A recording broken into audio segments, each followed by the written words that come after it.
इस लेक्चर में हम लोग समझेंगे what is a speed torque characteristics of DC motor. इस टॉपिक में बेसिकली 3 पॉइंट्स को कवर करेंगे, that is torque armature current characteristics, a speed armature current characteristics and a speed torque characteristics. Topic काफ़ी informative है, so last तक जरूर देखें। यहाँ पर डीसी सीरीज मोटर की सर्किट डायग्राम दिखाया गया है।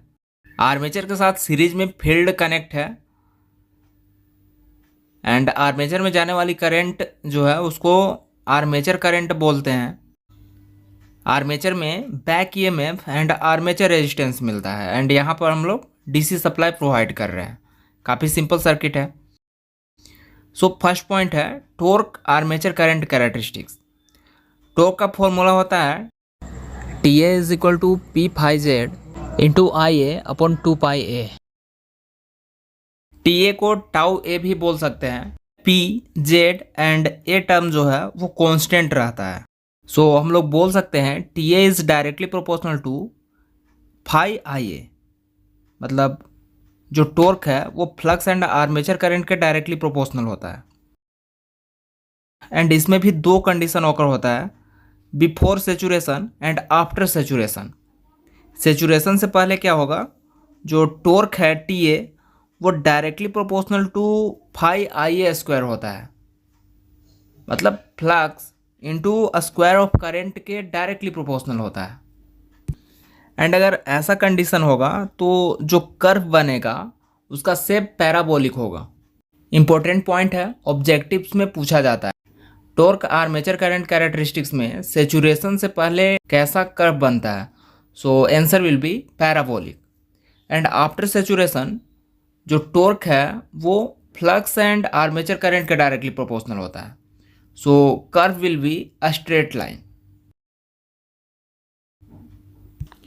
यहाँ पर कर्व को दिखाया गया है between torque and armature current. Saturation से पहले कर्व का शेप पैराबोलिक है when T A is directly proportional to I A square and after saturation curve straight बन रहा है when T A is directly proportional to phi I A, where phi is the flux and I is the armature current.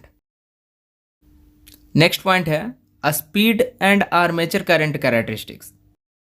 DC series motor में armature current increase करने पर उसकी speed decrease होती है। According to this equation n is directly proportional to E B and n is inversely proportional to flux phi. And जो flux होती है वो आर्मेचर करंट के डायरेक्टली प्रोपोर्शनल होती है। मतलब आर्मेचर करंट हम लोग अगर इंक्रीज करेंगे तो फ्लक्स भी इंक्रीज होगी। एंड इस इक्वेशन के अकॉर्डिंग जो मोटर की स्पीड है वो फ्लक्स के इनवर्सली प्रोपोर्शनल है। मतलब करंट को अगर हम लोग इंक्रीज करेंगे तो फ्लक्स इंक्रीज होगी एंड जब फ्लक्स इंक्रीज होगी तो मोटर की स्पीड डिक्रीज होगी। आई होप क्लियर हो रहा होगा। सो कर्व का बिहेवियर भी कुछ इसी तरह होगा। करंट इंक्रीज करने पर स्पीड कम होगी। इसमें कर्व का शेप में भी रेक्टेंगुलर, हाइपरबोला और पैराबोलिक शेप का बन सकता है। नेक्स्ट है स्पीड टॉर्क कैरेक्टरिस्टिक्स। सिंस जो टॉर्क है टाउ है वो directly proportional to square of current होता है बिफोर सेचुरेशन। इसको इस तरह भी बोल सकते हैं आर्मेचर करंट जो है that will be equal to under root torque T A. Square हटेगा तो यहाँ पे रूट आ जाएगा। सो एंड मोटर स्पीड जो है वो ई बी के डायरेक्टली प्रोपोर्शनल एंड फाई के इनवर्सली प्रोपोर्शनल होता है। एंड ऑलरेडी हम लोग देख चुके हैं कि फ्लक्स जो है वो आर्मेचर करंट के डायरेक्टली प्रोपोर्शनल होता है। मतलब करंट को अगर इंक्रीज करेंगे तो फ्लक्स भी इंक्रीज होगा। So flux will be directly proportional to torque of the motor. मतलब फ्लक्स के इंक्रीज होने से टॉर्क भी इंक्रीज होगा एंड फ्लक्स के डिक्रीज होने से टॉर्क भी डिक्रीज होगा। एंड जब फ्लक्स इंक्रीज होगा तो टॉर्क भी इंक्रीज होगा, लेकिन जो स्पीड है एन वो डिक्रीज होगी।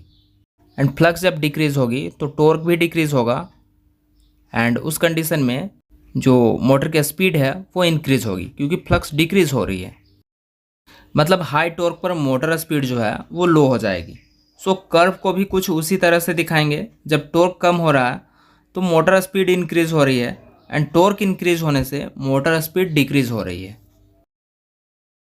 जनरेटर के केस में जनरेटेड ईएमएफ को ईजी बोलते हैं, एंड मोटर की जब बात करते हैं तो वहाँ पर इसको हम लोग बैक ईएमएफ बोलते हैं, that is denoted by EB. पर दोनों का फॉर्मूला सेम होता है, that is an P five Z upon 60A। इसमें नंबर ऑफ पोल जो है वो कांस्टेंट होता है, number of conductor that is Z वो भी कांस्टेंट रहता है, एंड पैरेलल पाथ ए जो है वो भी कांस्टेंट होता है। जहाँ पर लैप वाइंडिंग के लिए A is equal to P होता है, एंड वेव वाइंडिंग के लिए ए इज़ इक्वल टू 2 होता है। ये सब हम लोग पहले भी डिस्कस कर चुके हैं। सो इस इक्वेशन को हम लोग इस तरह भी लिख सकते हैं, P Z and A constant है, उसको हम लोग के सपोज कर लेंगे। So E B is equal to K N phi.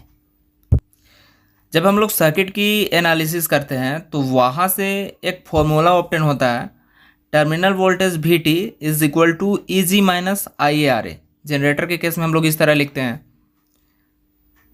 And motor के केस में हम लोग इसको इस तरह लिखेंगे, V T is equal to E B plus I A R A.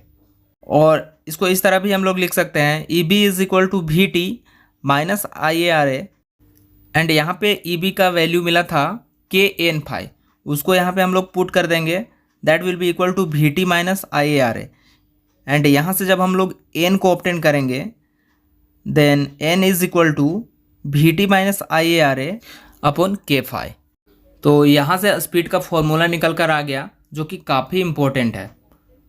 Torque का ऑलरेडी हम लोग डिस्कस कर चुके हैं, that is T is equal to P phi Z I A upon 2 pi A.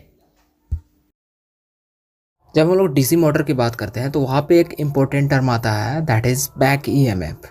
During the operation of DC motor, armature जब stationery flux को cut करता है तो आर्मेचर कंडक्टर में ईएमएफ इंड्यूस होता है ड्यू टू जनरेटर एक्शन, जिसको back EMF बोलते हैं।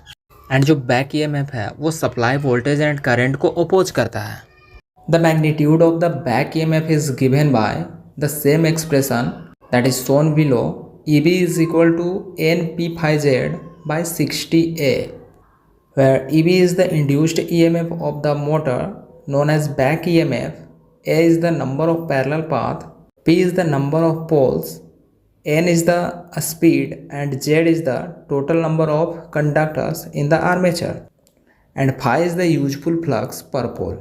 There are different types of DC motor available in market, like permanent magnet DC motor, separately excited DC motor, self-excited DC motor, shunt-wound DC motor, series-wound DC motor, compound-wound DC motor, short shunt DC motor, long shunt DC motor, and differential compound DC motor।